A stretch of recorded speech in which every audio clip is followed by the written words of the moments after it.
Hi, dear teachers. It's Miss Shannon in the school library. I wanted to talk to you today about some great nonfiction books.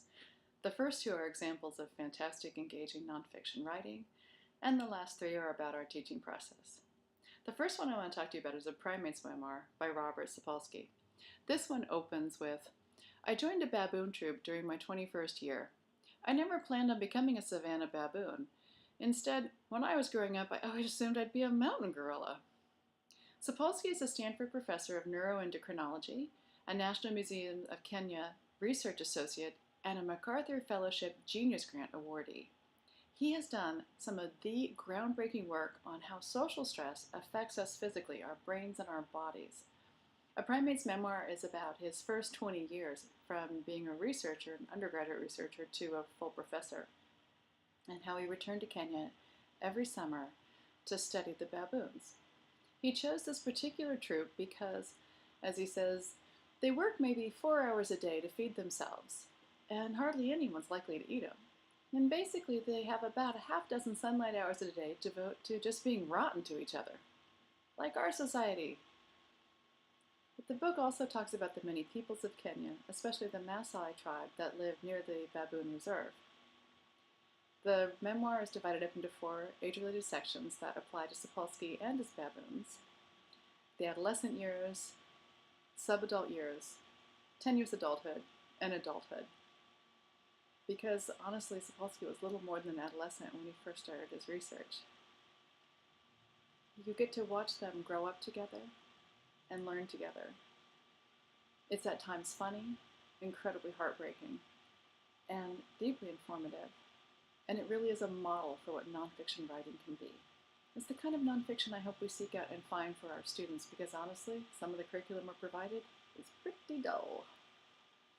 The next one I want to tell you about is called, I love this title, Hello, My Name is Awesome by Alexandra Watkins. She founded Eat My Words, a San Francisco naming firm, and this is some seriously fun nonfiction writing. Now, you don't need to really care about how to make a great brand name or how to avoid a really disastrous one to enjoy reading this. She has an easygoing but professional style of writing, and she isn't afraid to name names. She calls out a bunch of names that she says look like they're the results of, quote, a drunken Scrabble game. Things like Zobni. It's inbox, spelled backwards. Get it? Yeah, nobody did either. Or subtle, spelled S-V-B-T-L-E, so subtle no one could find the website, and Doostang, spelled with 2 O's, like Google or Yahoo, proving that 2 O's doesn't make you memorable or successful. She also has a lot of positive examples, like a bakery that her company named called the Church of Cupcakes. They have flavors like the Pillar of Salted Caramel and Kindred Spirits. The tagline for the company is Worshippers Welcome. And, you can order these cupcakes online. Just say it. She uses something called the SMILE acronym that she developed to help you develop a really great name. S, suggestive, needs to suggest a positive experience. M, for meaningful. People need to get it. I, for imagery. There needs to be a visual memory aid involved. Legs, L, and that means that it needs to be able to extend to products you don't even know you are going to have yet, and websites, and heck, what you put on your notepads. And it needs to be E, emotional. It needs to move people. She also has a lot of great information on group process, which I think really applies to us. Things on useful brainstorming sessions. Rule 1, don't suck up to the boss. The SMILE acronym also reminds me of good teaching. How you support the students positively to get it, remember it, and extend it by moving them, and caring about them, because, kids learn when you care. This book has some good laughs, some really thought-provoking stuff in it, and it's just a lot of fun. Check out Hello, My Name is Awesome by Alexandra Watkins to read some really great nonfiction. Now, the next one was our staff read 2 years ago. We have a pretty high turnover of staff at Drew, so I really recommend, if you haven't read it, to take the time to read it this year. It's written by Peter Johnston, and he looks at Fixed versus dynamic mindsets. When we talk about that, we mean looking at ourselves as learners, not just I'm good at this or I'm not good at this, to I don't know this yet. Something as simple as introducing a spelling test is different when you say, let's see how many words you know, whoop, the pressure's on, versus let's see how many words you know already. Yeah, you know some already, you don't know others. It's all good. It telegraphs to the students that learning is growth. This is really critical. I mean, it sounds kind of basic, but it supports our students' social, emotional, and moral development. And it's not just his opinion. We all have read those teaching books that are one person's opinion and full of a bunch of stuff that works for that one person.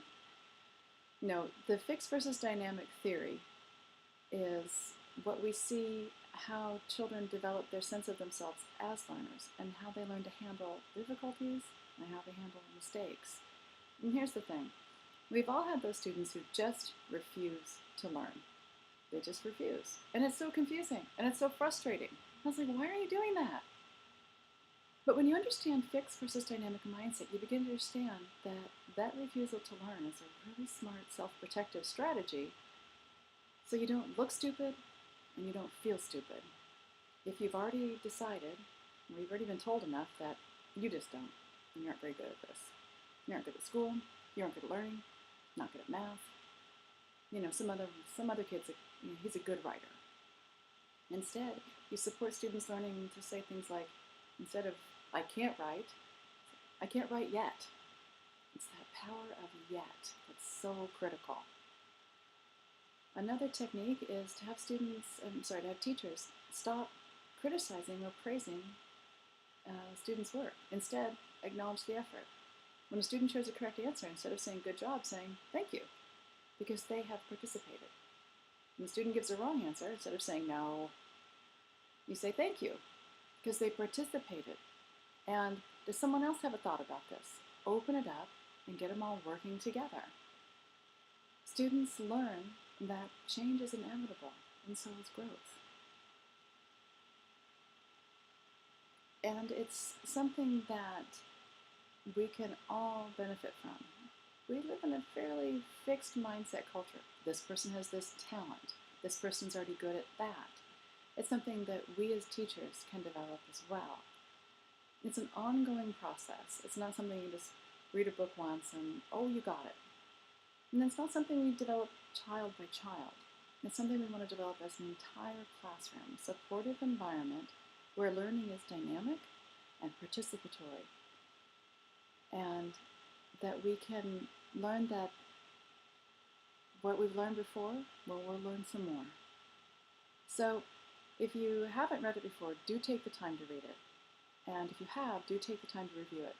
And just a quick side note, this is a little different than other kinds of teaching books where you can just kind of dip in chapter by chapter.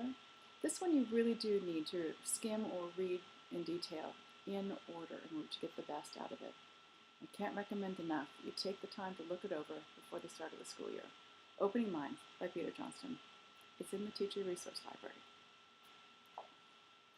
The next one I want to tell you about is a gift we got through Barrett Kohler. You can get a copy of this if you'd like. Just let me know.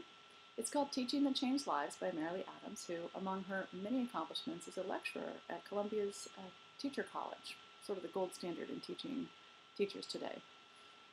It's also about changing mindsets. She uses a slightly different language than Johnston. She talks about a learner versus judger mindset. But we're talking about something very similar here. And she makes the point, based on her research, that a learner mindset or a dynamic mindset not only encourages learning, it helps students develop, and teachers, really important resilience to avoid succumbing to the pressures and the challenges of education today. For teachers, it can rekindle a love of teaching, and for students, it can really grow their eagerness to learn and to achieve and to take risks. And it helps in our relationships with each other as colleagues, adult to adult. The learner mindset she defines as one that is characterized by discipline, curiosity, courage, and growth-oriented, open-minded questions. This is in contrast to the traditional closed-minded critical questions. So, teaching really is more than just imparting facts and skills.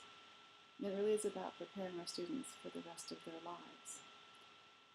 Her technique in writing is to use storytelling to explore really concrete ways to shift 12 basic mindsets. One of the nice things about this book is the whole last section of it is developed to a workbook where, after you read all the stories and you learn about the 12 mindsets, you then ask yourself questions and begin to really delve into where you are with each of them on your own.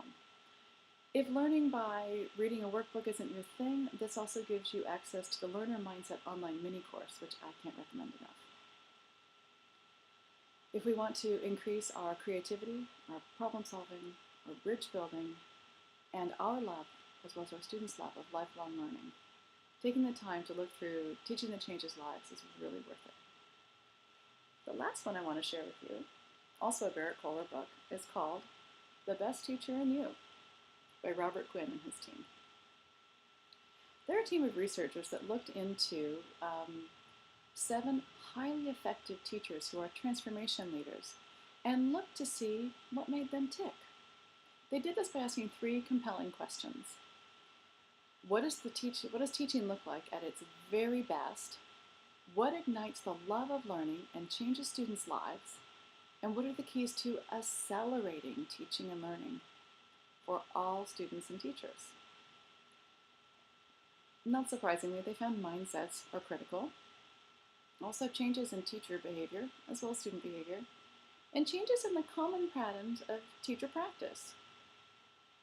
We look and we see that teachers who stretch beyond the core foundations of content, pedagogy, and classroom management make huge transformations. Now, this is important. They don't give up the foundations. They do continue to work on them. They just approach them a little differently. The focus is students and teachers co-creating the learning experience, cultivating a classroom culture that transforms the learning. They found that instead of looking at the content areas, again, which are important, the pedagogy, the subject matter, and the classroom management, but they looked at it dynamically along 2 axes. They looked at where do we focus on flexibility and openness versus order and control, and where do we look at internal versus external focus. Traditional teaching focuses a lot more on order and control and on external focus. What they found was in transformative teaching, we look at it as a continuum and we focus as much on internal control as internal focus as external focus, and we focus as much on flexibility and openness at appropriate times and in appropriate ways as we do on order and control. This is a fantastic book for reflecting on your teaching practice and choosing one new thing to try, to continue to grow, to continue to remember that this is the best job in the world.